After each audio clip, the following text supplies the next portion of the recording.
Hey y'all, it's 20 after now. We'd like to get started because this is sure to be a busy session.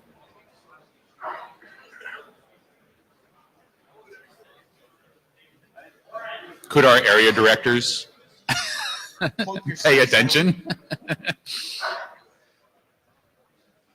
So this is DOH, the DNS over HTTPS working group. If you've come for something else, you've come to the wrong place. We're going to spend the next hour on some pretty contentious topics, as you've seen on the mailing list. We're going to first start off with Paul Hoffman's draft today. And I should mention before going into that, however, Ben Schwartz, the usual DNS DOH co-chair, could not be present this week. And so we kindly have a substitute. Would you like to introduce yourself, Pete, for any who don't know? Most folks should know that I'm Pete Resnick, and I'm not Ben Schwartz, so don't hurt me. And don't hurt Ben either. Harder to hurt far away. And so for the agenda, basically for the, we've allocated the first half hour to talk about Paul Hoffman's existing draft adopted by the working group for associating DOH resolvers. And then we are going to use the balance of the time to talk about other work that has come up and where its home should be. Shall we note well? Oh, yeah. For any of you who have never been here before and seen this sort of thing, the IETF has a set of policies in effect that cover our guidance and how our discussions are run. If you have not previously read this, you really should, because this basically is the controlling document for your participation in the IETF. Paul Hoffman. Where's the full screen on this? So I'm going to start off while he's trying to find full screen. This is not Paul Hoffman's draft. This is a full working group draft. And for those of you who've been following it since it was Paul Hoffman's draft, you will recognize that many of the protocols in it did not originate with me. They originated with people from the working group and from the community who said, your original ideas suck, these are better, and they were right. So I just want to be really clear. This is a working group draft. It has to have consensus. It doesn't matter what I think. Well, I mean, I guess it matters a little bit what I think, but I don't get to override anything. So next slide. Do you want to click? Oh, We'll see if it clicks. If it doesn't, I'll click. It clicks. Isn't life good? Okay, so since the last meeting that we had, at the last meeting, it was still Paul Hoffman's draft. Although even at that point, it had a lot of stuff in it that I did not originate. The document's been adopted by the working group, so it is a full working group document. It follows normal working group rules. I've published about 3 versions, and I say 3-ish because one of them was a mistake. So it sort of was a tombstone-y one. The 02 was a major reorganization from the 00 that the working group adopted, and the reason we did that was because people were getting caught up with the order. Since it's 3 protocols, and I'll actually cover the 3 protocols at the end of the presentation. People assumed that you had to do the 3 protocols in order, or that 3 were more important. So I reorganized to be what people were indicating as the one they understood the best, the one that they sort of understood, and why are we even doing this one? So that's the current order. And then the 03, which just came out a couple weeks ago before the cutoff deadline, smaller changes, but many people asked for examples. So I added the examples and clarifying, but probably not fully clarifying, the privacy and security considerations. And I say that because a lot of the other discussion, the discussion that's happening on simultaneously on the DOH, deprive, DNS op, you know, thank God we haven't actually gotten it onto IETF general yet, but it only will take time. Those things people have then, you know, pointed out privacy and security considerations that affect not only DOH, DOT, and DNS over 53, but also this document as well. So I'm trying, I mean, this document is going to remain just this document. It's not going to become an overarching document. But there are still more privacy and security considerations probably that will need to be made. So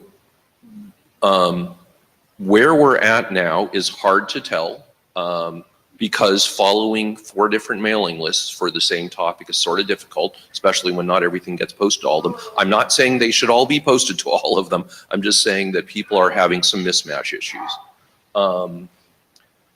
It seems to me, and I'm saying this as an individual, that there is still strong interest in having the capability that this document is aiming at. Some browser vendors have said that, many individuals have said that. So it seems like there is still interest in this. And I haven't heard many people saying, no, don't do what this is about. But there have been some concerns about the actual protocols in there. And I forget if it was Martin or Steve who said that they were icky.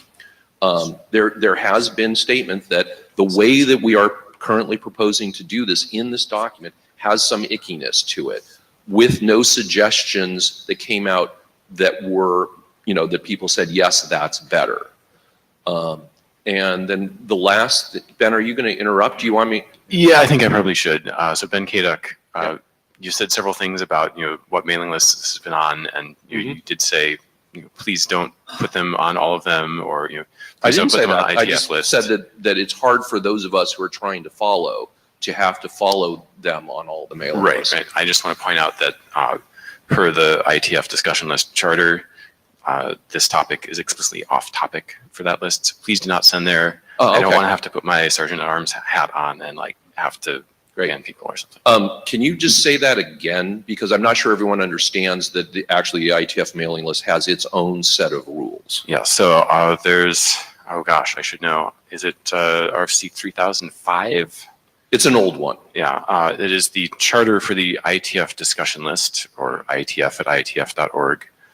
And it has stands in there that says topics that have their own topic-specific discussion lists are not appropriate for the IETF general discussion list. And the fact that working group mailing lists have working group chairs who occasionally step in and say what's on topic or not. But the IETF general mailing list has multiple sergeants at arms, of which you are one of them, if I remember correctly. That is correct. And so you can come in and say, I've looked at this and please don't do this. Right. Okay, great, thanks. Martin, do you want me to finish, or do you want to? I think I might be responding to the point that you just made before the interruption, so I think it's probably best that I say it now. Yep. No suggestions for how to achieve. Martin Thompson, I apologize. Yep. For being Martin Thompson, yes. That's right. I apologize for being Martin Thompson as well. Thank you. The more of us that can do that, the better. The no suggestions for how to achieve the goals better, I just wanted to get up and sort of object I'm sorry? to that. The point here that you make, the claim that you make that there was no suggestions made for how to achieve the goals better, I think is a little unfair. Okay. So I did make didn't some see them. suggestions. They were not concrete. I agree. Okay, But sorry. Good point. Good point. yes. Yeah. I offered some avenues of investigation that I don't know whether you've considered or not, but certainly there I are have some options you can not. I'm pursue. waiting for the mailing list to respond on those. Sure.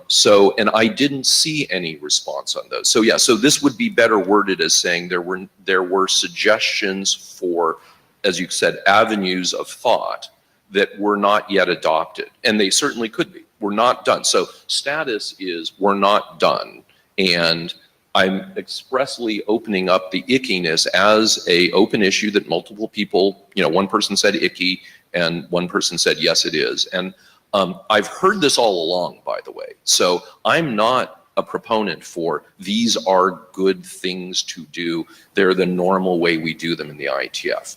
They're not. And I'll actually go through the 3 of them next. But short of that, since there is a desire for the goals of the document to be implemented as a standard, at some point the working group's going to have to say, this is too icky, we don't want to move forwards, or this is just fine, it's great, or somewhere in between. But the working group's going to have to decide if we still want to meet the goals, do we do it? Elliot? Thanks, Paul. Elliot Lear. Forgive me, this is just a slightly two-bit abstract for me in terms of using the word ickiness. Will you sorry, it's just a little bit too abstract for me in terms of the word ickiness. I'm sure nobody's ever used icky as being abstract, but could you, maybe if you have a follow-on slide or something like that, can you explain what, can you summarize the ickiness issues or something like that so we know? No, because they didn't come from me. So if either Martin or Steve Farrell want to get to the mic line when we're done, they can do so. But no, I do not want to speak for other people on this. I barely want to speak for myself on this, but I absolutely, and you don't want me speaking for other people either. As Martin just pointed out, I actually got this slide wrong as well. So. Okay. Okay. So it's very hard to they might understand come this to the mic. conversation, though, is my Right. point. I understand. They might come to the mic and explain what they don't like. Okay. So the last bullet has come up recently, which is 2 of the 3 protocols don't have any authentication in them. And the third one does, but that authentication, it bothers some people in that, oh, that'll be harder, that won't work. And so it seems like there is now discussion both for this document and in general about authentication in this realm. Don't know where that'll go. Ecker, did you want to talk about authentication? Yes, sort of. Eric Riscola. Sorry, what better? I don't know. I've got more slides, so why don't we, unless it was like a clarification on this, why don't we, yeah. And we do have time for Q&A. Yeah, we definitely have time for Q&A. So let me do, those are the 3 things I'm about to discuss, which are the 3 protocols. They're in the same order as they are in the draft.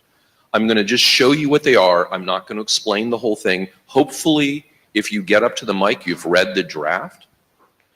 I know that's hopefully in many cases, but since we have such a limited time here, that's an extra hopefully.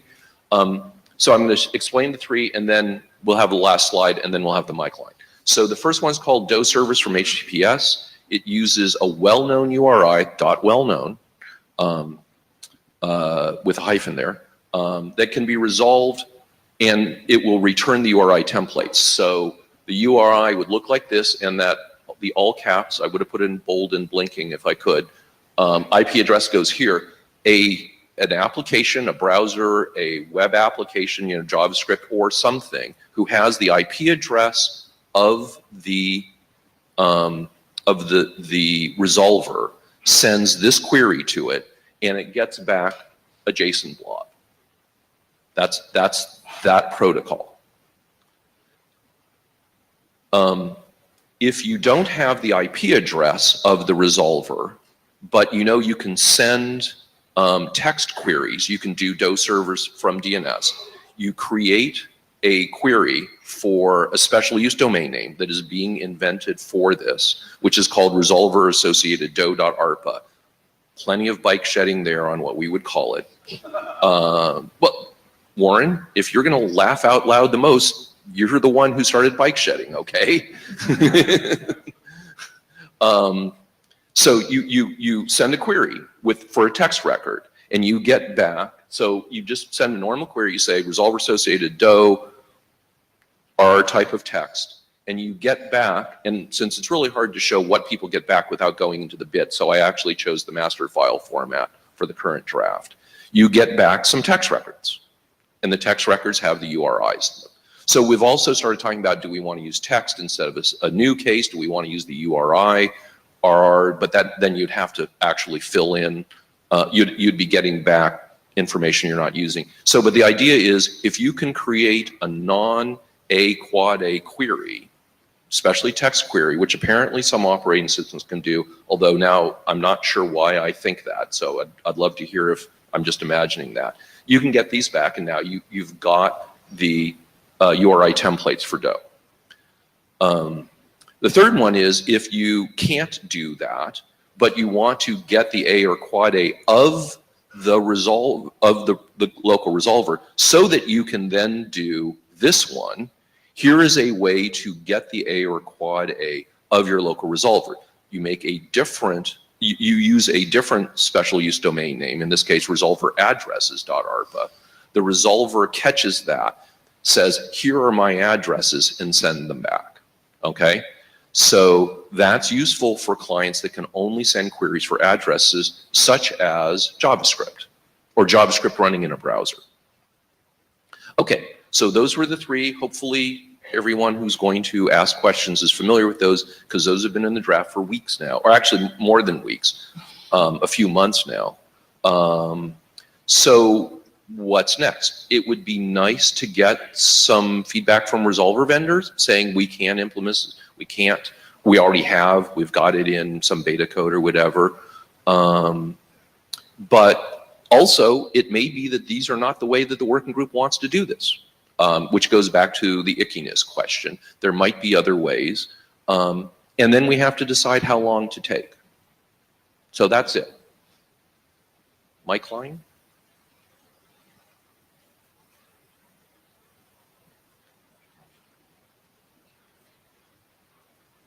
Hi, Brian Dixon from GoDaddy. Could you go back one or two slides? Yes. To which one? Previous one, that one. About the special use domain name. There's one issue, I think, as far as the use of possibly DOH servers where there's an existing chain of forwarders. And one of those wants to be the thing that upgrades itself to being a DOH server as well as a DNS forwarder. I think you need to be able to disambiguate the entities in that forwarder chain, which suggests some way of them identifying themselves separate from this, and then using that entity's name rather than just a single special use domain name. Okay. Send that to the list, especially if you have a way of differentiating. I don't know that we've ever dealt with forwarders, DNS forwarders in the IETF as separate entities, but absolutely send that to the list. Sure, thanks. Now we can talk about authentication. Eric Rescorla. So, I mean, the question about authentication, as always, is what is your threat model? Yep. And so I assume the one you're talking about as authentication is the one where you go to https:// IP address here, right? Right, because, and just to be clear, this one has authentication. That's what the S is for. These two do not. You cannot authenticate these special use domain names even if you were validating DNSSEC, because they aren't, they don't go up the chain. So Yes. This is exactly the one we're talking about. Sure, good. My put would be that you can't meaningfully authenticate this, and even if you could, it wouldn't matter. So first, why can't you meaningfully authenticate it? For starters, with very high probability, the address here is like 10.0.0.1. Mm-hmm. Even if it's not 10.0.0.1, with very high probability, you got it from your DHCP server, which means basically the network is lying to you and you have a network security problem anyway. Even if those things were not true and someone had actually configured the address in here, the ordinary behavior for the vast majority of like sensible DOH resolvers is going to be that since you don't actually know you're going to have DOH, you're just checking, right? Right. Is to try this, and if you can't connect, then you go, gee, I guess I don't have DOH. Right. So a network attacker, so as a practical matter, and then you fall back to ordinary DNS. So, as a practical matter, any attacker with any significant control of the network can force you back to an unauthenticated posture. So this authentication doesn't really do anything, as far as I can make out. Right. So I guess I'm not like super enthused about this HTTP version at all. Not like gonna fall on my sword to stop it, but like I'm not super enthused about it. I guess why? I hear not super enthused. Are you against it short of falling on your sword? And if so, why? Just see it. I don't see the additional value it adds. So the question I was going to ask, the next question I was going to ask was going to be, is the only additional value it supposedly adds that is authentication? Because if that is so, then I would suggest you remove it. If there's some other value that I'm not seeing, then I'm not like opposed to having it. So a JavaScript app that can is able to create URLs and send them out, can send this out and get back the DOH servers. Yeah, so I guess I'm like, my guess would like I'm not like a world's expert on like how people plan to deploy these JavaScript apps, but like I would strongly suspect that the people who have these JavaScript apps also know what resolver they want to use and will populate it with like the domain name when they configure the app. But that's true also. Many people in this room would believe that's true about the current browser vendors anyways. So Well, okay. all of this is to give them an opportunity to not do that. Sure. I don't want to like get into like over design of like these things. Right. But it might or might not be useful to the browser vendor to be aware of like who is operating the system, the local DOH resolver on the network. That would be information we might be able to use. So yes, it's possible we pre-configure, but it's also possible we'd be interested in what the local DOH resolver was, whether we chose to use it or not. Okay, great, thanks. Ralph Weber, Akamai, speaking for a resolver vendor in that case. So the thing that I have a bit of a problem is I don't want to run an HTTP server on my recursive resolver. So I'd rather have maybe rearrange the documents that you always do the DOH addresses from as a special name, and then the resolver can hand you to a HTTP server farm for actually doing that. Okay. I think that would be better. Can you send wording on that? Because currently the document doesn't have an order or a preference. Okay. If you can do that, that'd be great. Okay. Okay, thanks. I'd like to apologize for being Martin Thompson. So no applause, please. The objections that I have here are somewhat more fundamental than I think we've been discussing at this level. I kind of agree with the folks who are saying I'd rather not run an HTTP server on my resolver. I think that makes perfect sense. But the objection is more fundamental than that, and it is, why are we talking to an HTTP server about a DNS server in the first place? Why can't we talk to the DNS server about the DNS server? And is there, someone said layer violation. That doesn't make any sense to me, but feel free to join the line and explain. We have, in other protocols, ways to talk to the other endpoint of that protocol as if it were the other endpoint of that protocol. And DNS is kind of unique in the way that you just make queries for DNS records when you talk to a resolver. You don't ever get to talk directly to the resolver itself. And my objection was that this is really what we want to do in this case, and we're inventing all of these sort of circuitous ways in which to do that, simply to get around that. I'm not understanding what you're saying. I get that this is you're not talking HTTPS, Are you saying that getting DOH servers from the DNS or getting resolvers addresses from the DNS is also wrong? Maybe. Okay, so you're not saying that clearly or not? Okay, I'm not sure what that is. And part of the problem here is that I don't have enough background in DNS as a system and as a system resolvers to know whether that's a good idea or not. But the fundamental objection is you don't have an explicit way to say, I would like to talk to the resolver, the thing at the other end of this, the thing that's going to be taking this message that I'm going to be sending out asking for an A record or what have you. I can't talk to that thing. Now, in HTTP, we have over time evolved the ability to talk to the other end of the connection in various ways. We can put in header fields that say this is a header field intended for the other end of this hop. Or we have settings in HTTP2 that allow us to say, well, this connection is going to be doing the following things and so on and so forth. And if we were able to talk to the resolver and say, hey, resolver, what is your configuration for DOH, explicitly and directly, then I think we're in a much better place for solving this problem, finding out whether DNS over TLS is available, and all these sorts of things. Yep. And it gives us a basis for having more discussion in the future. Okay. Does that clarify it does. where my review was coming from? Yeah.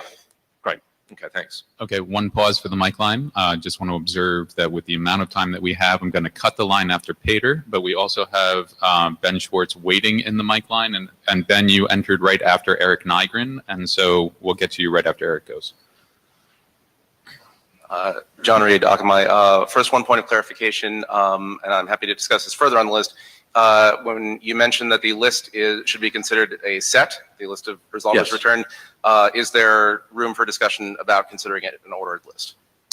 Sure, there is. However, in this case, yes, I realize the problem there. So, but we can change that by making it using the URI RR type or whatever. So yes, I chose a set because when I thought I'm running a resolver, why the hell would I give more than one? And if I gave more than one, what does it mean? And then as I thought as a stub resolver, how the hell would I choose? I just said, this would take 5 paragraphs. Why don't I just call it a set? So yeah, that's absolutely an open question. So please take it to the list. Will do. Second question, is there room for discussion in the context of this draft about end user interaction and information such that, we say what happens when the empty set is returned, there's no DOH. Can we make a recommendation that, the application should tell the user this rather than falling back to a default? That's normally not what we do. I've seen it both in and out of scope. Sure. And then I guess the last point is regarding authentication for the HTTPS query for IP addresses. On the flip side of what Rolf said, if I was both a resolver vendor and a CDN vendor and wanted to use the CDN to terminate that connection, putting IP addresses in the SAN entries of the certificate as well as all the DNS names that are in there is problematic because, we talk about if TLS fails, we should consider this to have failed. I think TLS can easily fail unintentionally or be made difficult to succeed. So something to keep in mind. Great, thanks. Hi, Paul. Pat McManus. Oh, good slide.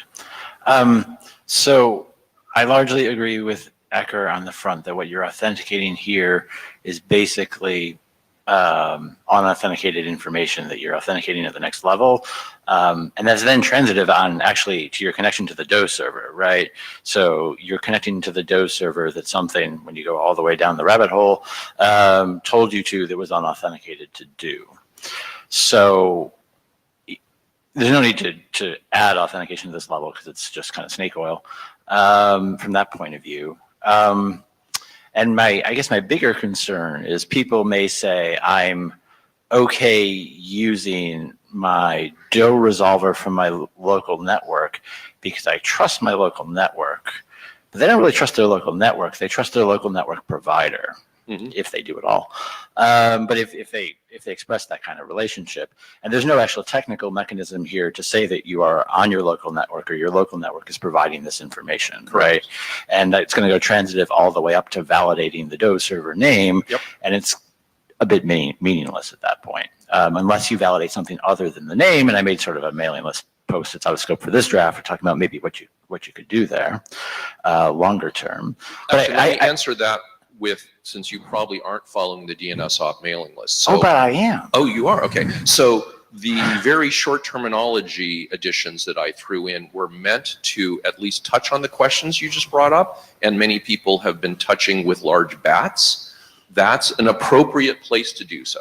Sure. I'm not just going just to terminology. I would actually like in this draft some language that acknowledges that the DOH server you choose to use through this mechanism is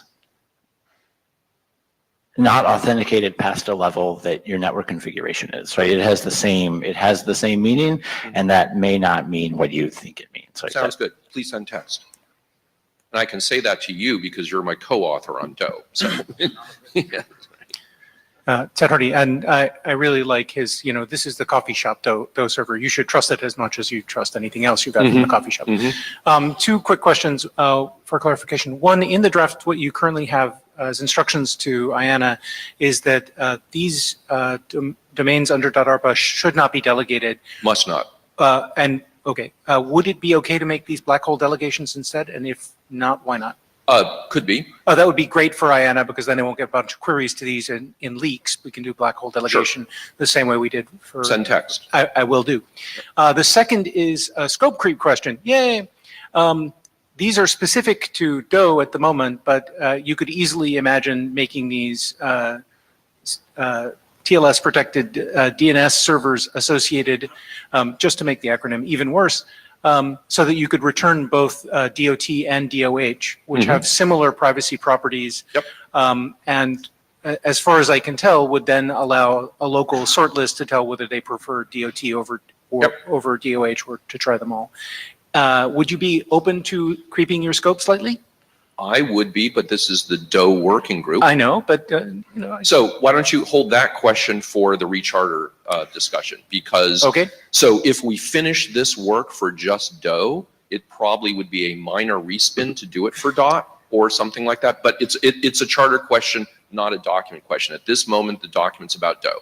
Ted Hardy, I just point out that it affects this because the instructions to .ARPA might be, to Anna about .ARPA might be different if you creep the scope.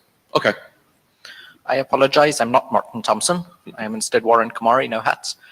So I'm very sympathetic to being able to do this from JavaScript, but I also really think that people should be able to do this on like 1918 space, etc., and they won't be able to get certificates. If you do the HTTPS part, you can no longer do it with JavaScript because it's really, okay.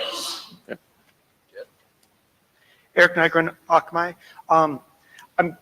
One question I've been wondering is, do we really need all three of these mechanisms? And I think to Martin's point earlier, which I kind of agreed with, is that property of using DNS to ask the DNS resolver a question about DNS is really attractive, rather than kind of some of these other mechanisms that start getting convoluted. And from that perspective, the special use domain name really jumps out as being a highly attractive, solves a lot of the problems element, because it doesn't require the IP address certificates. It doesn't try to use HTTPS for something where the source of information itself is unauthenticated. It is something that actually, of these, is the only one you could potentially even usefully do from JavaScript, because in the JavaScript world, the bootstrapping case, if you need to know what your resolver is in the first place. So this is the one you would be wanting us to use, but JavaScript can't ask this. And that may be what you want, because simplifying to this would be simplifying, but you're then excluding JavaScript apps from being able to get the address of the local DOH server. That is absolutely a possibility for the working group. Early on, people said that, one of my early ones, I don't even remember which one. By the way, I list all of my bad ideas in appendix if you haven't read the draft. But that's all. That wasn't enough. They wanted it to be more extendable. So perfectly valid question for the working group is whether we want to simplify down to one that is going to a DNS server. And even from that perspective, it could be, if JavaScript doesn't have that interface today, is that something that would be reasonable to expect that browsers could implement? That's the largest scope creep I've heard today so far. So you said that. Are you done, Eric? Yeah. Okay. Ben's up, so hold on, Jared. And Martin, we did close the line. Hi. I can hear you. Great. So first, I just want to talk about the fact that there's these at least two different options listed in this draft. I think that it's natural when approaching a new problem to think of all the sort of possible solutions and then list out the ones that seem likely to work. And so these do seem likely to work. But I do think that we should prefer to find a single solution unless we actually have implementers who are saying that they eventually intend to implement one and can't implement the other. So I would really appreciate it if we could get some more input from people who actually intend to implement this about which solutions they prefer for themselves. So in particular, I haven't heard any input from people who, for example, build local network appliances about which one they would be able to implement. I haven't heard a lot of input from browser vendors or operating system vendors about which one would be preferable or which other solution might be preferable to. Okay, that's my first comment. Great, thank you. And my second comment is, I think this has been addressed. I just want to be clear. So right now there's no web API, no JavaScript accessible web API for reading an IP address. Even if you can resolve a name, you can't find out the IP address that it resolved to. So do you believe that the draft as structured allows the JavaScript application to use this facility?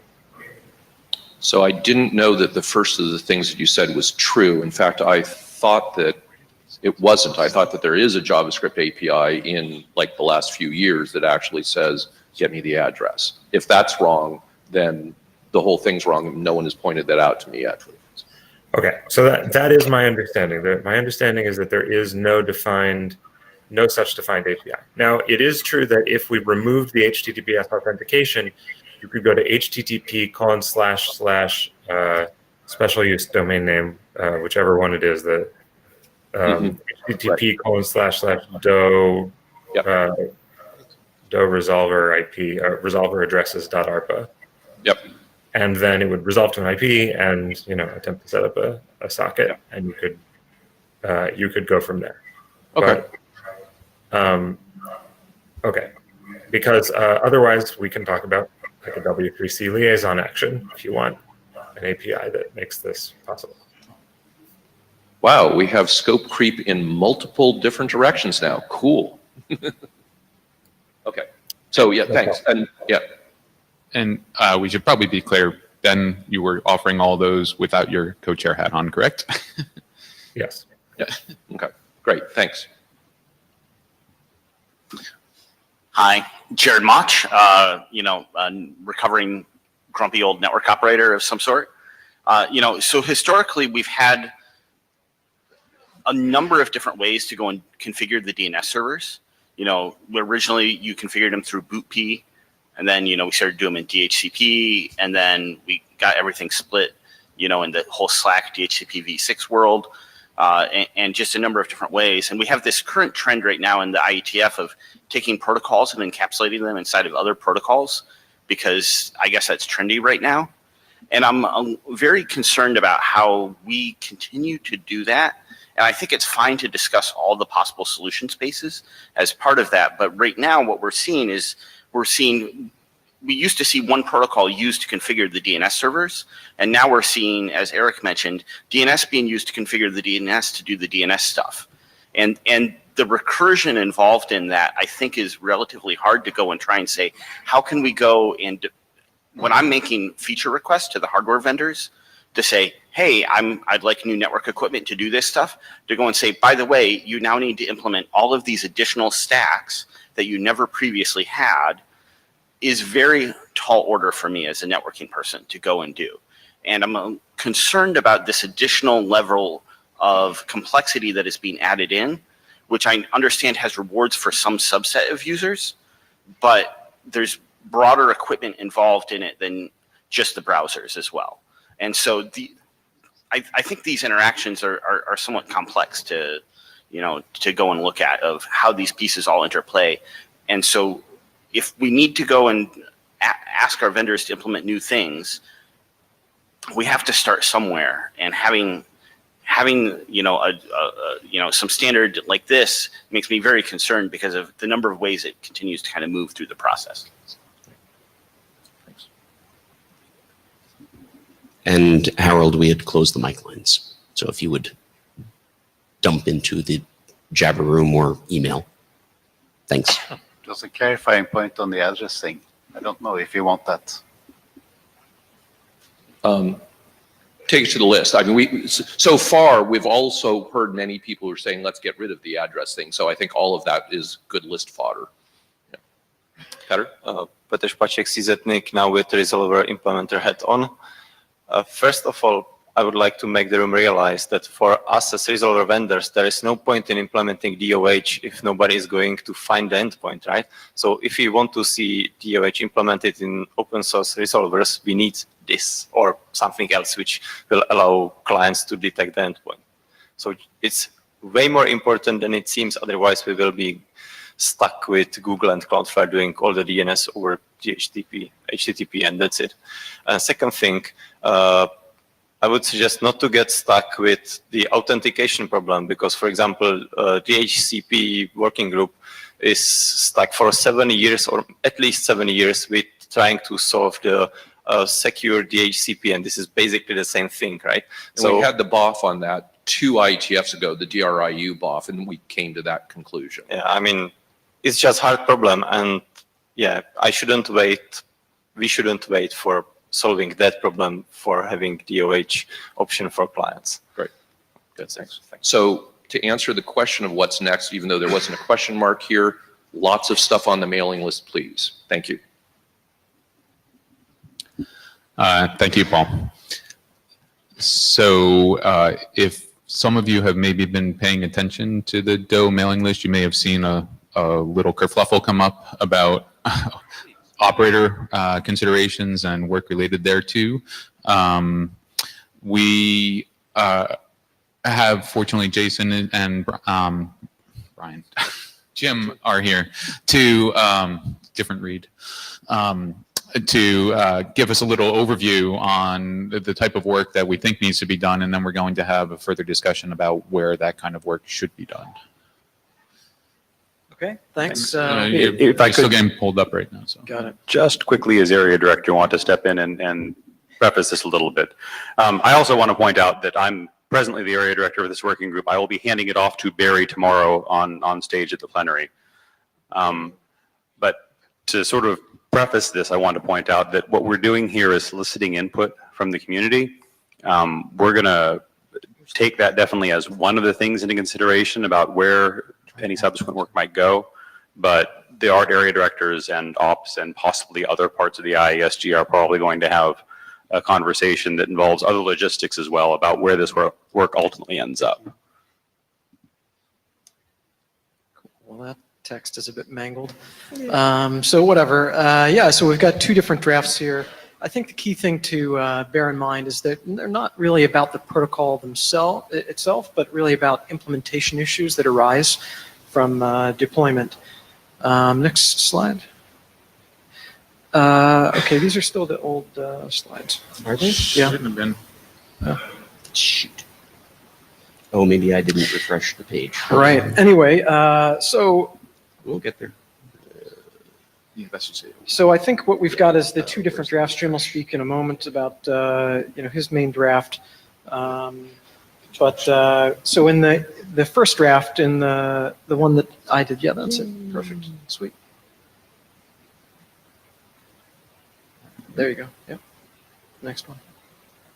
Yeah, so the first one, one of the points raised primarily is around the issues of centralization or consolidation. Those really touch on stability, security, and privacy, and have some other knock-on effects around software diversity and so on. Oh, thank you. And so I think at the end we'll come to the basic questions across all these, which is, what working group does it go to? Where does it really belong? Is it in charter here or not? And then the other issues were really primarily operational in nature around security threat visibility. This is like malware detection sorts of things, parental and other content controls, split DNS, sort of an enterprise use case, enterprise data leaks, national level legal mandates, which exist particularly in a bunch of European countries, captive portal impacts, and of course, other operational things, typical things you'd see, performance scaling and troubleshooting. And then, Jim, yours? And just a quick chair interrupt on that. I mean, we're going to have a discussion about where these things should go, which will be input to the ADs who will decide where these things should go. Thanks. The purpose of this particular draft is to try to document some of the problems that are going to exist in operator networks once DOH gets widely used and deployed, because it's going to have a significant disruptive impact on those networks. And the purpose we're trying to do in this particular draft is document that and come up with some use cases and define a problem statement. We're definitely not talking about blocking, other than the fact to say that blocking that you use on DNS blocking just now in these networks will no longer work in a world where DOH is widely used. And we really like a statement along that line coming from the IETF if this stuff will actually go forward. So the question we would like to hear is, there are questions that are left open in the current draft. There are things that need further meat on the initial skeleton of those things. There are some open issues, and there might be some other work that could be perhaps picked up by other working groups in the IETF, for example, around the use of session tickets and session resumption if there's lots and lots of DNS traffic going over these HTTPS connections. We also have, between the Jason's document and my document, there's a degree of overlap on the privacy issues, and pretty much it's the same fundamental problem that's described in both documents, which is we've got the potential for DNS queries going to third-party DOH resolvers, for some definition of that term, And those resolver servers may have unknown or unclear security policies, and what could be the potential impact of those in all sorts of other settings, regulatory, legal, and whatever else it is. So there's certainly some concerns around that need to be looked at. Now, that would be in scope potentially for this working group because privacy aspects are something that's mentioned in the charter. But we've also got another working group which is also looking at DNS privacy issues, DPRIVE. So the question is it appropriate to do it in DOH, or maybe do it in DPRIVE, or maybe we do it somewhere else? Who knows? So I think the open questions, we would like maybe a little bit of discussion here. Are the issues raised in both these drafts, are they relevant and valid? And are they in scope for the working group? And if they're not, where should they be going? Does the working group want to work on them or help to try and refine these documents or improve them? And maybe we have to think about which other working groups might be appropriate if they have to be moved elsewhere. And so we're looking at essentially operational issues rather than protocol issues in these documents. So that kind of smells a little bit like inappropriate for the art area. So maybe this stuff needs to move to the ops area. Who knows? But that's a decision for other people. Maybe some people in the room might have a particular view about that. So it looks to me as there are several options or possibilities. Maybe we move the working group into the ops area. Maybe we do a rechartering. Maybe we need to spin up a new working group. Or maybe we take an existing working group and dump all this stuff into them and have them deal with it. Although that might not be such a good idea because I can't see an immediate obvious fit in the ops area where there is a group that can maybe do that kind of thing. DNS op might be fine. But I think a lot of the web-based people would probably find participating in the DNS working group a little bit of a tall order for them because there's so much other DNS stuff going on in there, it would probably alienate or frustrate them. And with that, I'm done, and it's time for questions. Yeah, Jim, if I can use a chair privilege at the moment. Also, there's one unstated option here, which is it's not work for the IETF. True, yes. Although, we'd have to say in counter to that, David, consider the amount of traffic we see in the list. It looks like there clearly is something for the IETF to work on. Yeah. So, yes, I see the line getting exciting. Jim and Jason will stay up here to answer questions about specific proposals, but we are looking for input on which particular issues are good for which particular places and which should be booted, and that kind of information is useful. Doing a deep dive on what they're proposing should be held for whatever the new work item, whether it's a new working group, new charter, new area will be. So let's talk about where stuff should go and what are important things to go. Yeah. Just a quick interrupt on that one too, Pete, is there is a side meeting scheduled for tomorrow afternoon to discuss some of that stuff. So if you want to go into specific detail on the contents of these two drafts, that would probably be the best place to do that.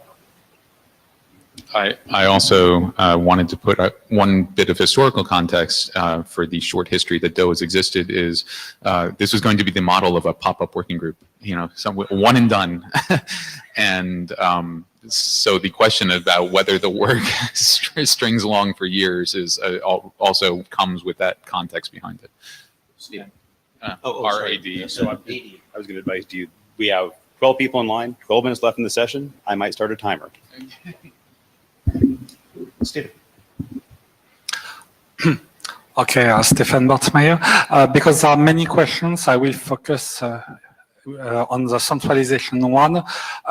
No, it's not on charter for the DOH working group because the risk that there is only 2 or 3 big public resolvers and everything going to these public resolvers is absolutely not specific to DOH. It's already the case with DNS over 53, DOH 53. So if it is for the specific case of the DNS, it should be done in DNS sub because it's clearly about DNS operation if there is interest. But I would like to point out that it's not even a DNS specific problem. It's a more general problem in the internet. When there is a dominance of a big player like Gmail, we don't ask the SMTP working group to change a protocol about it. And I would like also to remind people that there is some work at the IAB on a draft about what is called consolidation, which is, if I understand correctly, more or less the same as centralization. So no, it's not for the DOH working group. And it sounds like you're thinking a new working group, perhaps. Not even, maybe DNS op, maybe new working group. or maybe DNSOP, or maybe the IEB work, which is already taking place. No, I'm not in favor of creating a new working group because I don't see possible positive outcome. Thank you.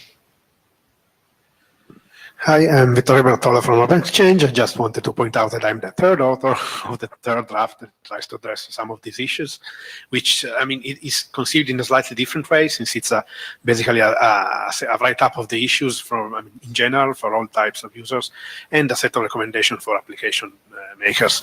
And as such, I thought it would fit with the Charter of Deprive, but what I wanted to say is that I'm, of course, happy to bring it, wherever we want to have the discussion.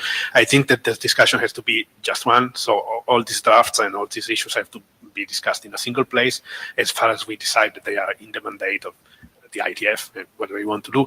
But I think that, but I think that in the end, it's advisable to just bring all the discussion on all the issues in a single place. So I'm happy to hear what it will be, if there will be one, and bring my draft as well. Though, I guess this will also be an item for discussion with the Deprive working group, which hasn't adopted the draft yet anyway. Maybe it will never do it. But so, just wanted to point out that we have to bring everything together and possibly give us a timely solution, because I think time is of the essence. And if this discussion, by the way, is starting to happen in other places, non-technical places. 2 weeks ago at the ICANN meeting, there were several constituencies starting to discuss the issues generated by DOH. And maybe that's a different set of issues that are not technical, not in mandate here, but still the discussion will also happen in other places. So if we want to have it here, we need to have it timely. Hi, I'm Watson. I work at Cloudflare right now, nothing related to DOH. I'm very concerned that these drafts are looking at DOH and looking at operational issues with DOH and ignoring a long history of misbehavior by ISPs on DNS. Verizon is notorious for faking NX domain queries. They will not respond to NX domain. They will send you to a search page. This breaks several systems that rely on NX queries to fall over to another site. And I think if we're going to have a draft about operational issues, we also need to discuss the operational issues which users are solving by using DOH, which is to say ISP misbehavior. I'm concerned that this draft is going to be a one-sided threat or menace thing and isn't going to give a comprehensive overview of the issues, of the benefits of DOH as well as the costs. Flip side. Yeah, good point. I wrote a draft a few years ago about how NX domain redirection works. It could certainly be started back up again and talk about the effects on users. Thanks.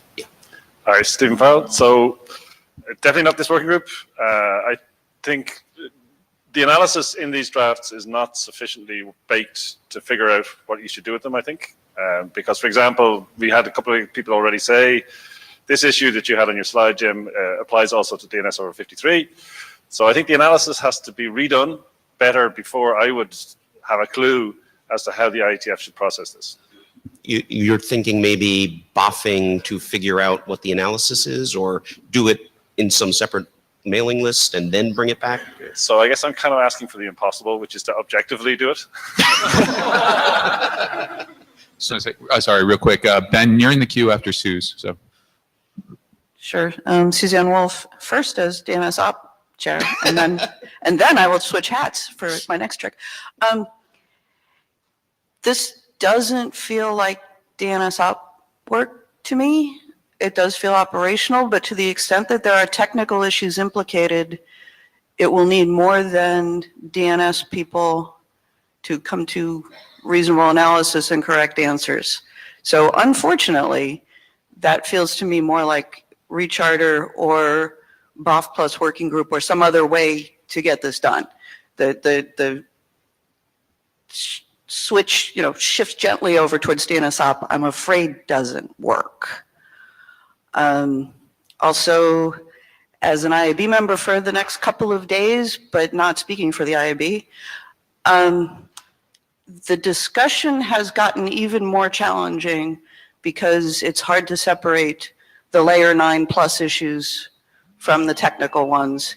And even if they end up being dealt with in the same documents by the same people, it's going to be really useful to separate them better than they have been so far. The IAB and our Internet Society colleagues have already done some work on some of the policy and social issues that are coming out of consolidation and moving control points around within user interactions with the net.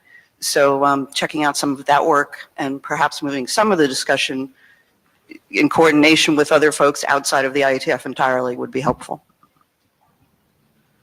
So Warren Kamari, and this is going to be a very poorly formed opinion. Oh, sorry. We have Ben's up. Ben up. Oh, Ben. Hi, Warren. Hi, this is Ben Schwartz, not speaking as a chair. Yeah, so I would appreciate a clearer taxonomy of the different kinds of issues that are in these drafts right now.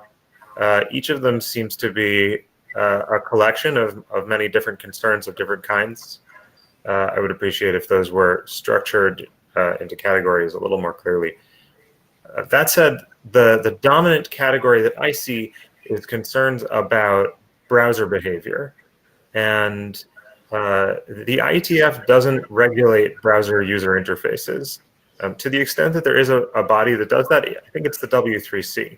And so, in my view, certainly at least the browser-related components of these drafts should probably be transferred to the W3C. Interesting. Thank you, Ben. Warren. So Warren Kamari, and sorry that this is going to be muddled, but Jim, every time you used the word DOH, your sentence would have been equally valid if you had just dropped it, right? The same things fairly much occur with DOH, DNS over 53, etc. A couple of weeks ago, when the discussions were happening on all of the mailing lists, I asked for a new mailing list to be created, which I was calling ADD, which is applications doing DNS. And it feels like that's actually a fairly good sort of view of what a lot of the concerns boil down to. Right? It's not actually happening over a specific protocol or transport. It's actually where the resolution happens. So maybe we should be thinking of it in that sort of way instead, sort of up-level the discussion. Do you think that mailing list might be something that should become a working group? I don't know. I mean, we have a process for that. We should figure out where this should live, but maybe we should move some of these sort of discussions there. Who knows? Okay, quick note, we have technically 4 minutes left in the group and 8 people still waiting to speak, so as quick as you can. 30 seconds. Gushabal Groh, Center for Internet and Society. Yes, I agree with Stefan that centralization is an internet problem, but principally that should not prevent a working group from working on the centralization effects of a particular protocol. That said, I think there are several issues in the drafts as they currently stand.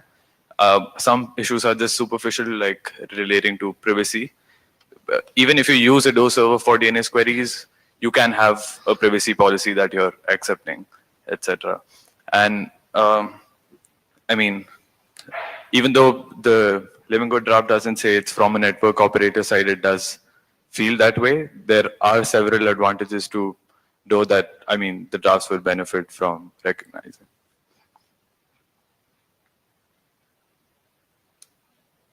Kirsty P, NCSC. I'll be brief. I just want to thank you for bringing the drafts to the group. I know they represent a lot of concerns that I've heard from various industry players, and I think it's good that you're bringing them into the group. I'm a relatively new attendee here, so I'm afraid I don't know exactly where this work should go, but it does seem to me that the DOH Charter says it will consider privacy and security issues. You're bringing privacy and security issues about DOH to the group, but I just want to thank you for the work you've done and in highlighting these issues. So, I mean, I don't really care where it gets worked on, but I think it certainly should be worked on. Elliot Lear, this work I think is should continue, and it should continue in the IETF because we've created the protocols involved that you're reacting to.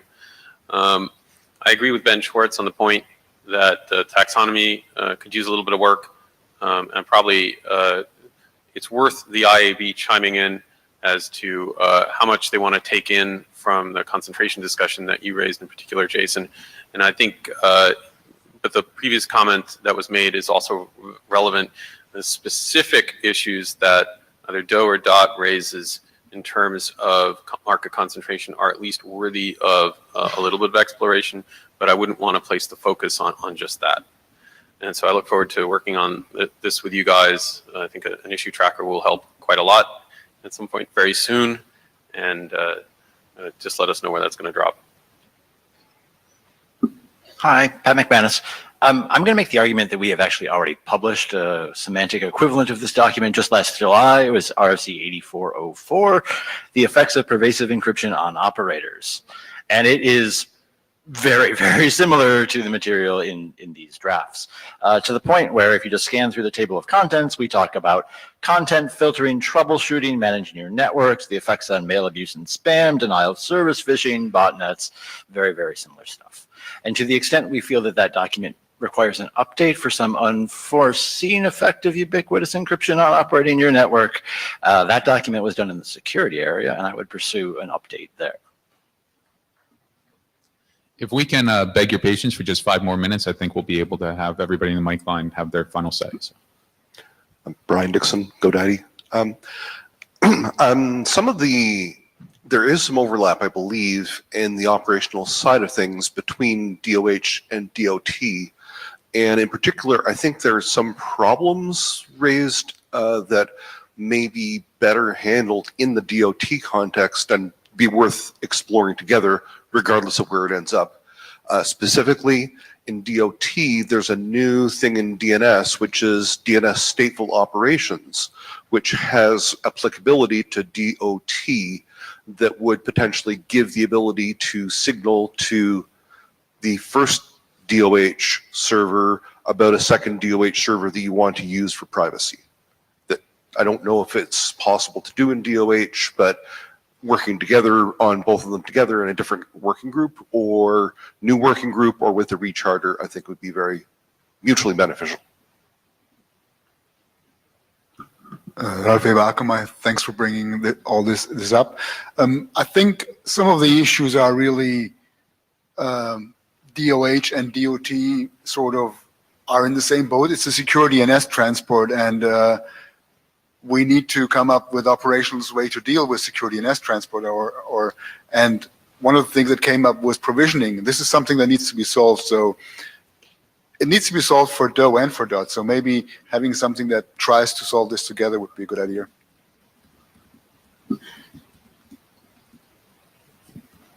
Leslie Daigle, Thinking Cat Enterprises. I stood up specifically to push back on the idea that this should just get punted to the W3C because I don't think it's just a browser issue. To the extent that the documents make it about a browser issue, then that's an editing issue. Because really, fundamentally, the question is how is DOH and maybe DOH and DOT, how are they breaking our host assumptions about how DNS is used from the host perspective? So I think there is work to be done here. I don't think it's just the secure transport issue. I think there are issues at the level of operationally, what are our expectations in terms of how resolution happens. So maybe it's an ops area thing. Fine to do a further exploration of other documents that should be referenced, including possibly, yes, wouldn't it be nice to kill NX domain falsification dead? Thanks. Thanks, and Wendy Seltzer, W3C. Maybe the third time I heard W3C, I'd consider that a summons to get up and join the mic line. Hi, Ben. I think similarly, there are plenty of issues that are at W3C considers that fine to have addressed here, and I don't see a reason for W3C to jump in and say they should only happen over in that group. If the right people are in this conversation, then and I haven't particularly heard this conversation in W3C groups. If there are more groups that you would like to have engaged, I can poke at some of those, but there is also considerable overlap in the security folks who participate in both conversations. And I believe the technical architecture group at W3C has done some thinking about the consolidation questions. All right, thank you. Thank you for not throwing food at your temporary chair. And that was actually, I think, very productive for the ADs to hear, and they are going to discuss next steps and give us some feedback on this discussion. So thank you, everybody, for the polite discussion, and enjoy your lunch. Thank you. I want to point out real quick, there is a working group chairs luncheon here in like 10 minutes. So if you could clear the room quickly, I'm certain that the working group chairs lunch would appreciate it.